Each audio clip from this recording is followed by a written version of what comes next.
নমস্কার, আমি সৃজা। আপনারা তো ইতিমধ্যেই খবর পেয়ে গেছেন যে কলকাতার আলিপুরে নেতাজির মূর্তির ডান হাত ভেঙে ফেলেছে রাষ্ট্রবাদীরা। আমি জানি এই খবরটা চাপা থাকবে না, এই খবরটা ইতিমধ্যেই সোশ্যাল মিডিয়ায় হু হু করে ছড়িয়ে গেছে এবং আপনারা সকলেই ইতিমধ্যেই সে বিষয়টা জানেন। এখন দেখুন, মৌলবাদের চরিত্র কিন্তু গোটা পৃথিবীতে একই রকম হয়। আমরা দেখেছিলাম যখন আফগানিস্তানে তালিবানরা প্রথম ক্ষমতায় এসেছিল, তারা ক্ষমতায় এসেই বুদ্ধ মূর্তি ভেঙে ফেলেছিল, কারণ তাদের মনে হয়েছিল যে তাদের যে রাষ্ট্রবাদ, মানে আসলে যেটা মৌলবাদ আর কি, মৌলবাদ সব ক্ষেত্রেই সমান, সেটা হিন্দু মুসলিম সব ক্ষেত্রেই। তো তালিবানের যে রাষ্ট্রবাদ আর কি, সেই রাষ্ট্রবাদ অনুযায়ী বুদ্ধ মূর্তি ওদের কাছে ভয়ঙ্কর হয়ে উঠেছিল, কারণ গৌতম বুদ্ধ শান্তির বাণী প্রচার করেছিলেন, আর সেই কারণের জন্য সেই মূর্তিকে ভেঙে ফেলে তালিবানরা হিংসার সংস্কৃতির জন্ম দিয়েছে গোটা আফগানিস্তান জুড়ে। ঠিক একই ছবি, একই দৃশ্য আমরা দেখতে পাচ্ছি এ রাজ্যে বিজেপি ক্ষমতায় আসার পর, মানে হিন্দুত্ববাদীরা ক্ষমতায় আসার পর, রাষ্ট্রবাদীরা ক্ষমতায় আসার পর। আমরা কি দেখলাম এ রাজ্যে? প্রথমে লেনিন, তারপরে রাহুল সংকীর্তায়ন হয়ে এখন নেতাজির মূর্তি। আসলে যে সমস্ত মানুষ প্রগতিশীলতার কথা বলেছেন তাদের মূর্তিকে ভেঙে ফেলে পিছন দিকে হাঁটতে হবে, এটাই মৌলবাদের সংস্কৃতি। আর সেই মৌলবাদের সংস্কৃতি তালিবান থেকে শুরু করে এই হিন্দুত্ববাদী বা রাষ্ট্রবাদী, এদের মধ্যে কোনো ফারাক নেই। আমরা গতকাল শুনেছিলাম যে শুভেন্দু অধিকারী, মুখ্যমন্ত্রী শুভেন্দু অধিকারী, তিনি বিধানসভায় দাঁড়িয়ে বলেছিলেন যে যারা নেতাজির নামে কটূক্তি করছে তাদের বিরুদ্ধে নাকি কঠোর ব্যবস্থা নেবে বিজেপির সরকার। আর তারপরেই আমরা দেখলাম কঠোর ব্যবস্থার নমুনা। আমরা দেখলাম অনন্ত মহারাজের একটা পুরস্কার, বঙ্গবিভূষণ, তাও সেটা বিজেপির দেওয়া নয়, সেটা মমতা ব্যানার্জির দেওয়া। তো সেই বঙ্গবিভূষণ পুরস্কার সেটা খায় না মাথায় মাখে আমরা জানি না, তো সেই বঙ্গবিভূষণ পুরস্কার কেড়ে নেওয়া হলো অনন্ত মহারাজের কাছ থেকে। তাতে অনন্ত মহারাজের কি কচু পোড়া হলো জানি না, কিন্তু আমাদের খুব হাসি পেল। এবং তার পরবর্তীতে, মানে তার পরক্ষণেই কয়েক ঘন্টার মধ্যেই আমরা দেখলাম যে রাষ্ট্রবাদীরা, হয়তো ওদের কাছেও বঙ্গবিভূষণ আছে আমি জানি না, তো তারা দেখলাম ইমিডিয়েট অ্যাকশনে নেতাজির মূর্তির ডান হাত ভেঙে ফেলেছে। আসলে ব্যাপারটা হচ্ছে যে যখন একের পর এক স্টেটমেন্ট বিজেপির নেতারা নেতাজির বিরুদ্ধে দিয়ে যান, শ্রমিক ভট্টাচার্য প্রথমে বলে নেতাজি ছিলেন গুন্ডা এবং ফরওয়ার্ড ব্লককে গুন্ডাদের দল বলে উল্লেখ করেন, যখন অনন্ত মহারাজ দিনের পর দিন নেতাজির নামে কি না বলেছেন, মানে সেগুলো বলতেও আমার খারাপ লাগবে, এত কুৎসা, এত অপবাদ, এত ঘৃণ্য কথাবার্তা বলেন, এবং তারপর নেতাজিকে নিয়ে কি কি না মিম বানানো হয়েছে আমরা সেসব দেখেছি। এবং গত এক মাস ধরে যখন এই হিন্দুত্ববাদীরা, রাষ্ট্রবাদীরা এই বিষয়গুলোকে এনজয় করে, মানে রীতিমতন ব্যাপারগুলোকে আরো বেশি ইন্ধন যোগায়, যখন তাদেরকে কিছুই শাস্তি দেওয়া হয় না, তাদের বিরুদ্ধে একটা টু শব্দ পর্যন্ত করা হয় না, এবং তারপর শাস্তি হিসেবে বঙ্গবিভূষণের মতন একটা পুরস্কার কেড়ে নেওয়া হয়, তখন আসলে রাষ্ট্রবাদীরা এই শাসকের মনের ভাব বুঝতে পারে। এই রাষ্ট্রবাদীরা বুঝতে পারে যে শাসক আসলে তাদের সঙ্গে রয়েছে।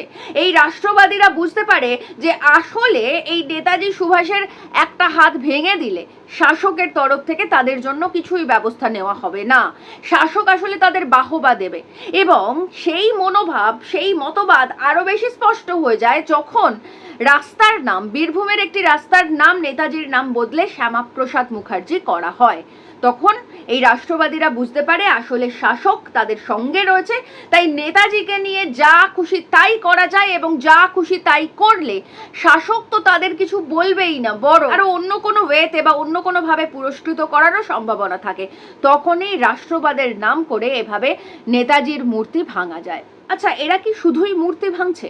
না, এরা শুধুই মূর্তি ভাঙছে না, এরা আসলে ভাঙতে চাইছে আমাদের দেশের খেটে খাওয়া মানুষের সংহতি, আমাদের দেশের খেটে খাওয়া মানুষের ঐক্যবদ্ধ চিন্তা ভাবনা, আমাদের দেশের ধর্মনিরপেক্ষতা, আমাদের দেশের মানুষের এগিয়ে থাকার মানসিকতাকে। আর সেই কারণের জন্য এদেরকে কখনো লেনিনের মূর্তিতে গেরুয়া আবির মাখাতে হয়, কখনো লেনিনের মূর্তি ভেঙে ফেলতে হয়, কখনো রাহুল সংকীর্তায়নের মূর্তি ভেঙে ফেলতে হয়, আবার কখনো নেতাজির মূর্তি ভেঙে ফেলতে হয়, কারণ ওরা জানে যে এই সমস্ত মানুষরাই আসলে ভারতের আত্মা, এই সমস্ত মানুষরাই আসলে না থেকেও পুরোপুরিভাবে ভারতবর্ষের মানুষের সংহতি, খেটে খাওয়া শ্রমজীবী মানুষের ঐক্য, মানুষের ধর্মনিরপেক্ষতা, মানুষের দাবি আদায়ের প্রতীক হিসেবে কাজ করে যাচ্ছেন। আর সেই কারণের জন্যই এই মানুষগুলোকে রাষ্ট্রবাদীরা এতটা ভয় পায়, আর সেই কারণের জন্যই এই মানুষগুলোর মূর্তি রাষ্ট্রবাদীদের ভেঙে ফেলতে হয়। আসলে মূর্তি ভাঙলেই যে ভাবমূর্তি ভাঙা যায় না, এই সহজ বোধ মৌলবাদীদের মধ্যে থাকে না। আর এই সহজ বোধ মৌলবাদীদের মধ্যে থাকে না বলেই তারা ভাবে বোধহয় মূর্তি ভেঙে ফেললেই একজন মনীষীর স্বাধীন চিন্তা, তার মনন, তার যাপন, তার মুক্ত ভাবনা সমস্ত কিছুকে বোধহয় এক মুহূর্তে শেষ করে দেওয়া যায়। কিন্তু না, এক মুহূর্তে একটা মূর্তি ভেঙে এগুলোর কোনোটাই শেষ করে দেওয়া যায় না।